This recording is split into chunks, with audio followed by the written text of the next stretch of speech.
we can actually use that knowledge to our advantage, because turns out when you feel good, you actually gain access to those things again.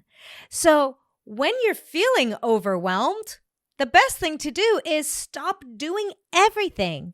Literally stop and give yourself a moment to calm. Hello and welcome to the Business of Happiness podcast. Hi guys, this is Dr. Tarryn MacCarthy, and today is going to be a great day. I am so excited to be talking today about a component of your day, a habit that you've cultivated maybe over the last few decades that you thought was making you super efficient, super successful, but might actually be undermining not just your happiness, but your overall success, might actually be undoing your success. You know, this past week, I got a beautiful gift in the mail from my really good friend in Texas. Shout out to Holly. And Holly sent me a gorgeous box of beautiful pens. Who loves a good pen? She knows the way to my heart. I love pens. And it's so fascinating to me how many doctors and dentists love stationery. It's one of our favorite guilty pleasures. We will spend so much money on the pen that writes the best. And we all have a different opinion of what that is. And journals and Post-it notes. I mean, stepping into a stationery store just lights us up. Isn't that so interesting? Are you listening to this and you're like, oh my gosh, she knows me. You're not alone. So many incredible women in medicine and dentistry love a good pen. My husband too. He is obsessed with a certain type of notebook. And we tend to have ones that we prefer. You know what I love most? And it's going to be so interesting to hear. I'd love you to just let me know. DM me on Instagram or Facebook what you prefer. But my favorite type of page in a notebook are the little dots. Do you know what I'm talking about? I used to love quadrile. I used to love the little squares, but I really love the dots. And my husband likes the blank pages. So it's so fascinating. We each have a nuance of stationery that we love. I always thought on those game shows. Do you remember those game shows that used to test how well you knew your partner? One great question should be, what type of journal page do you love most? I think that would be a good one. See how well you know me. But in addition to stationery, another thing that we tend to love deeply is lists. I think that's why I used to love the quadrile pages so much, because I could make that little box in the little square, and that felt so good to check off. Checking off boxes on a list. Am I right? Ooh, feels so good. Such a great part of your day. And list making seems to be one of the most common, enjoyable pleasures of most dentists and doctors. Creating lists. We do it even on our days off, right? What are all the things? In fact, sometimes those are especially when we do it. We maybe have gotten into a routine at work and we know how the day is going to look. And if we want to squeeze in some extra accomplishments, we start making lists. But on a day off, man, that list looks huge. In fact, the lists become so enormous that there's actually no human way to get through that list in that day. Am I right? Do you know what I'm talking about? When you've made a list and it's just absolutely impossible, but you were dead convinced when you woke up that morning that that list you were going to get through that day. Our lists even have sub-lists. We start making lists for other people in our lives. I remember making lists and chores for my kids. I mean, definitely packing lists and activity lists and get things done today lists. Our partners have lists. We make these honey-do lists. Our team members thrive on lists. We give them to them. But what we're talking about today is the subtlety of lists and how it's actually an undoing of your success and your happiness. Stay with me here because I will give you the support of how to actually use lists to your benefit. Let's start for a moment on traditional lists. Imagine that list I was just talking about, that list on your day off that just grows and grows and grows. And then that list that's not possible to complete, the items on the list that don't get attended to get pushed right over to the next day. And that list grows, and so on and so forth. And I want you to just recognize that what happens in your body is stress. You don't even recognize it because you're so used to a certain amount of stress in your day. It becomes a normal. Remember that frog that was boiling in water, didn't even recognize that the water was boiling, that just started out with lukewarm water and slowly the temperature was increasing? That's what we're experiencing on a daily basis in terms of cortisol, adrenaline, stress in our bodies. We're not even aware of it. So that little subtle amp up of stress feels so innocuous, but it's critical to pay attention to. And lists, I know how much you love them. Lists can do that to you. Imagine now for a moment that enormous list. What's happening in your body when you're looking at that list? Already we're creating pressure. Already we're creating urgency. It's impossible not to. When you have a long list of things to do, we already start feeling that sense of urgency and need to get moving. So already we're ratcheting it up a notch. And when we don't fulfill checking off all the boxes that day, what is that happening? What is happening to us? What is that doing to us? It's actually undermining our sense of worth and belief. We're creating an impossible situation that can't possibly be accomplished and telling ourselves that we're not good enough when we don't. And it adds to the overwhelm of the next day. One of the biggest complaints that I hear from women in medicine and dentistry is this sense of exhaustion and overwhelm. And by creating these incredibly long lists, we're just compiling that feeling in our bodies. The mindset is of overwhelm and futility, and especially when it keeps bubbling over the next day. It's also the sense of pressure and expectation. I know that the thought process is, if I just get it off my head and have clarity over what I need to do, I don't need to think of what needs to happen next. And that has great purpose. I really like that. I really like the idea of putting things down on paper. But what happens when our nervous system gets activated at the stress and the overwhelm and the pressure? We actually lose access to our executive functions. And one of the key components of your executive function that is so critical to complete tasks is task initiation. So if we're in a place of stress and fight or flight, we actually can't access task initiation. That's when scrolling on your phone and procrastination starts happening. In fact, making a list can be a form of procrastination. Instead of actually doing the thing you need to do, let me sit and make a list. Feels so much safer than actually having that challenging conversation with your team member or with your patient or with your spouse. We turn to lists as a crutch instead of recognizing what's actually happening in our bodies. So what's happening in real time is you have an awareness of, I need to do something. There's something that needs my attention. Your fear and anxiety spikes in your body, stress. The stress cuts off your ability for executive function. And your executive function that's so important in getting something done is task initiation. So what do? We procrastinate. We start going through emails. We actually are looking at the emails to dictate our day, as opposed to facing the one thing that we need to do, that we know needs to happen. Lists are another great example of a safety net, right? We've told ourselves it's good to make lists. The one component I love about lists is the brain dumping.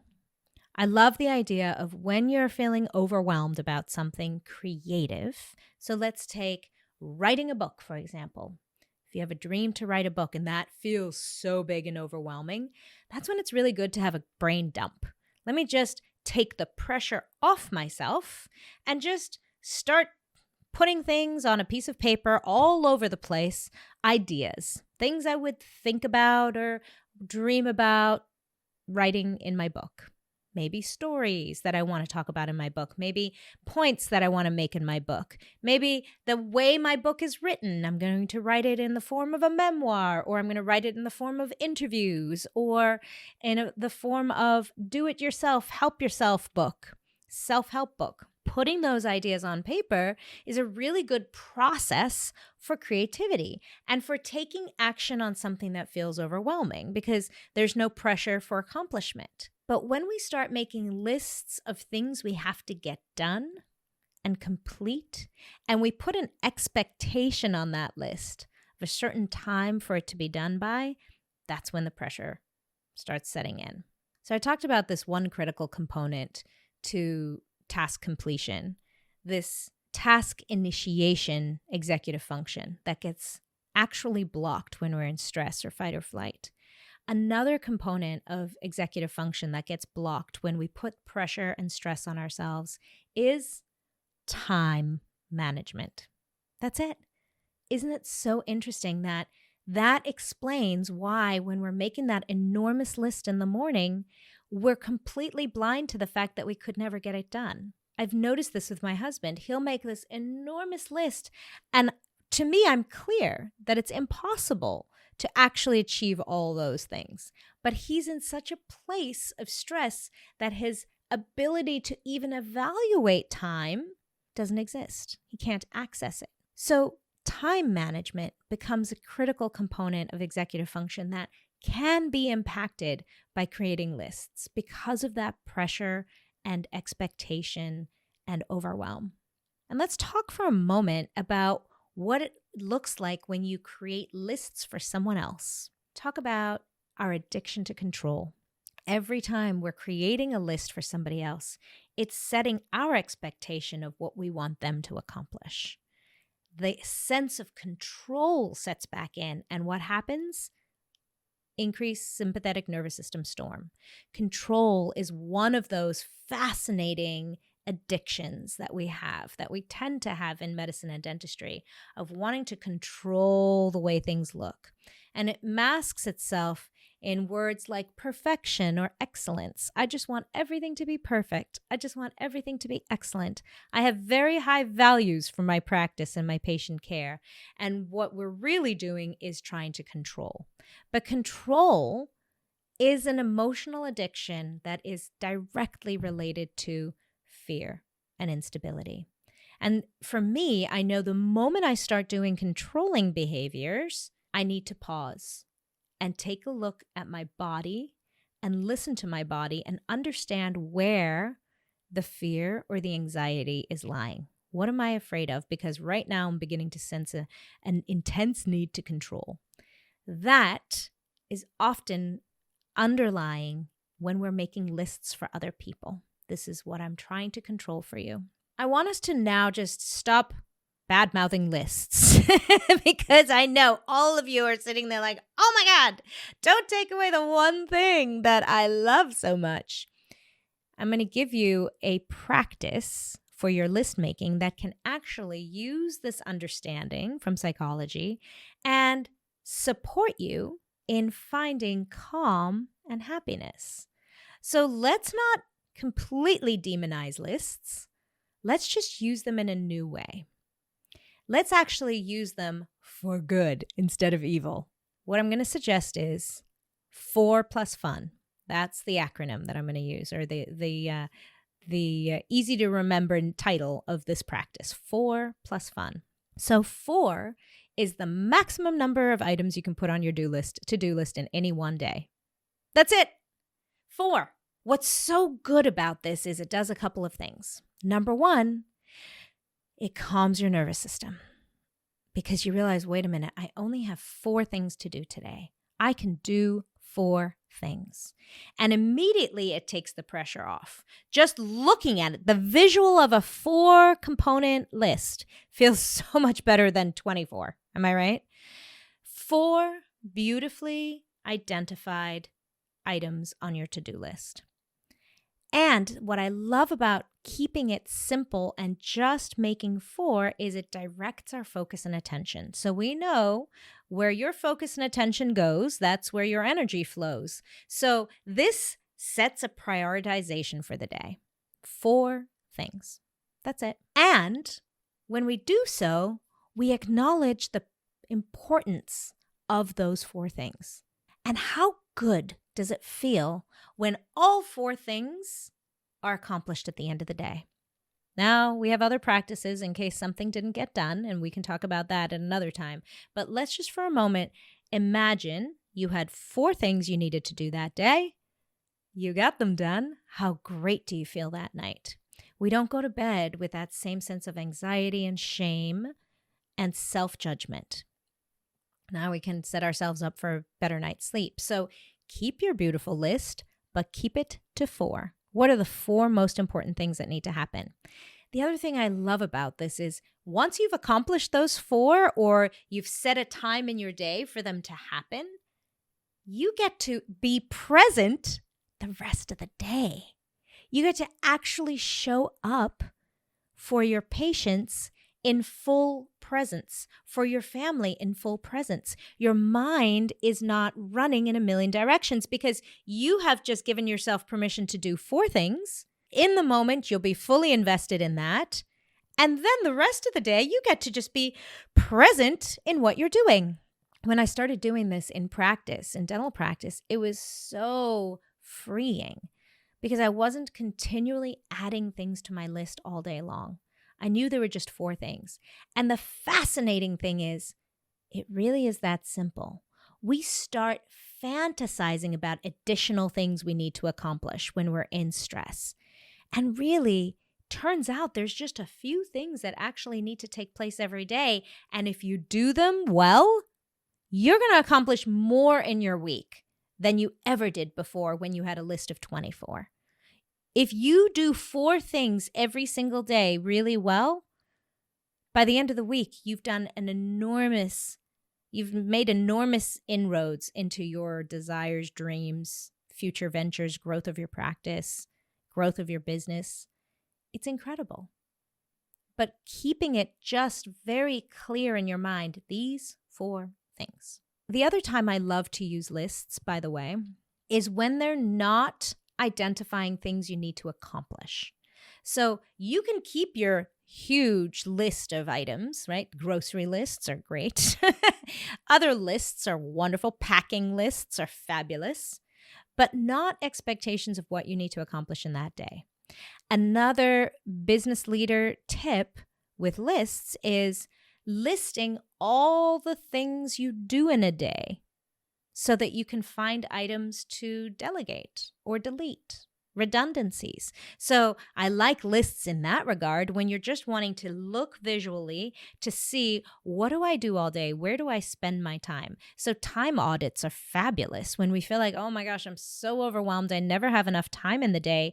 That's when time audit lists are great. Just list everything you're doing and then find the items on the list that you can delegate or give away or identify as being the actions you don't enjoy doing, right? We can add a feeling and an emotion to those items and recognize, oh, this is actually draining me of my energy. How can I delegate this to someone else? Or how can I even delete it completely off my list? So when we're doing it for data purposes, phenomenal. It's the lists that you're creating expectation of your own accomplishment in a day. Those are the lists we're talking about. And those are the lists that I'm going to suggest you try keeping to 4 plus fun. So remember, we just talked about the 4. Now let's talk about the fun. When I shared with you how lists that were exhaustive were amping up your stress and your nervous system, putting it into fight or flight, and told you that when that happens, we cut off our executive function, our ability to have access to these incredible components that are so critical to patient care, critical to running a business, critical to leading a team, critical to being the leader of your own life. We can actually use that knowledge to our advantage, because turns out when you feel good, you actually gain access to those things again. So when you're feeling overwhelmed, the best thing to do is stop doing everything. Literally stop and give yourself a moment to calm, to take a deep breath, to go for a walk. So when you're feeling like, oh my gosh, I've got so much to do, I can't get it all done, literally stop. And then when you've calmed your nervous system down, you actually add fun. I'm calling it fun, something that makes you feel good. Now you can return and actually biologically have access to those components that are so critical for you to be able to accomplish what you need to accomplish. So we don't give up on the big dreams. We still want to build empires, have great impact in the world, still want to live big lives and experience beautiful things, grow big businesses and support more people. Those are beautiful dreams. But instead of adding pressure and force, we're now going to focus on calm. Because when your body is in a state of calm, we have access to those executive functions. That's just one reason. It also feels really good.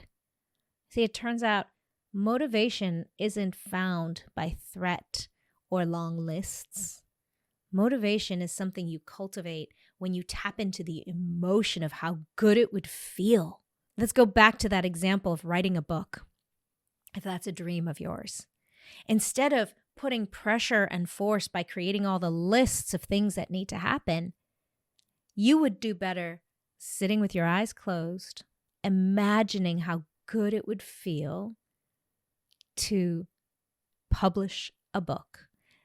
Literally imagining the cover, dreaming of what it would feel like to open the book, to receive it in the mail, to go on a book tour, to read your book, to share your book, to see it on the bookcase and feel the emotions of how good it feels. That's how we create motivation, not the threaten and pressure, not the exhaustive lists. So what I love about lists is they give us clarity, and we can use these components of psychology and understanding our minds, understanding our energy, understanding our nervous systems to use lists to our benefit. But suggesting for you to try the 4+ fun method. When you put on your list an item of fun, it reminds you of the importance of it.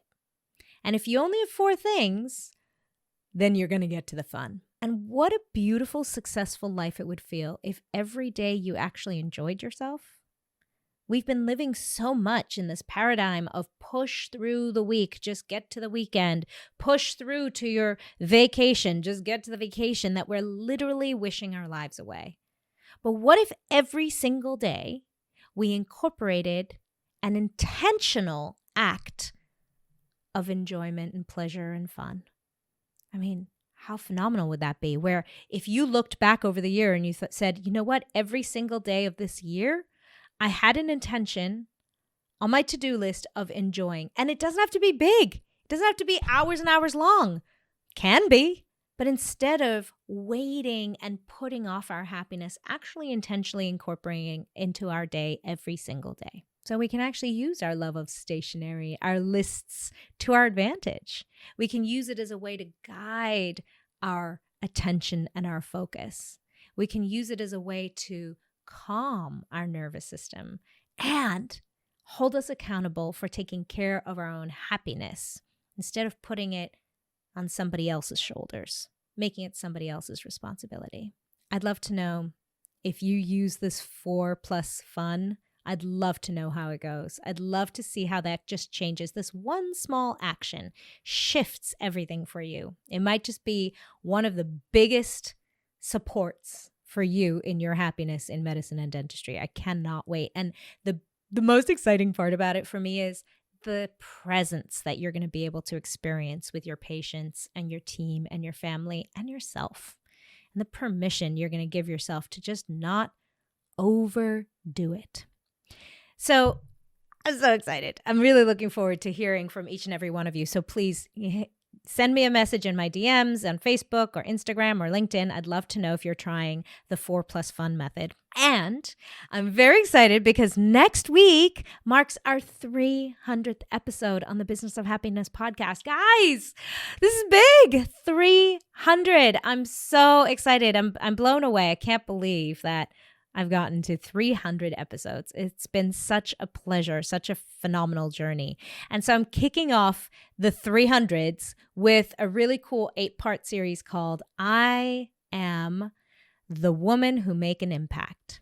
So the Women Who Make an Impact series is going to be an interview with 8 incredible women in medicine and dentistry who are disrupting the status quo in medicine and dentistry. And in this series, my intention is for you to learn, what does it take to make an impact? Who are these incredible women, and who did they have to become to make massive impact, to be disruptors in their fields? What beliefs did they have to shift? What limiting beliefs did they have to identify and let go of, and how did they do that? And what did they have to learn about what is possible and what they were capable of? So if you're a woman who knows that there's more for you beyond the confines of your practice or your hospital or your academic center, and you know that you want to make a greater impact or create more or live more, or experience more, you're not going to want to miss these next 8 episodes because they are literally beautiful gold. And I cannot wait for you to meet these beautiful, incredibly talented, capable change makers, the women who make an impact. And remember, when you feel good, that, my friend, is when you can do good. Bye-bye.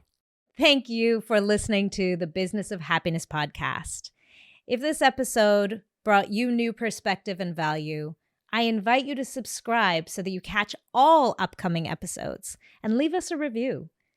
And if you know of a friend or colleague who could benefit from this perspective, share this episode with them and empower their day. For more information about the Business of Happiness and the Radical Happiness for Practitioners course, find me on www.thebizofhappiness.com.